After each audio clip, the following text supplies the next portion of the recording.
তো যাত্রাপথে একটা জায়গায় আমাদের রয়েছে একটা রেল গেট।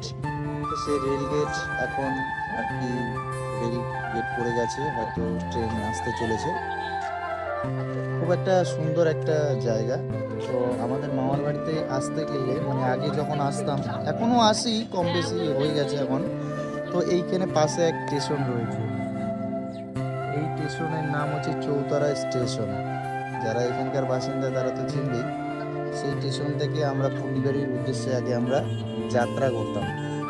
তো সেই স্টেশন, ছোটবেলায় এখান থেকে প্রচুর আমরা যাত্রা করেছি।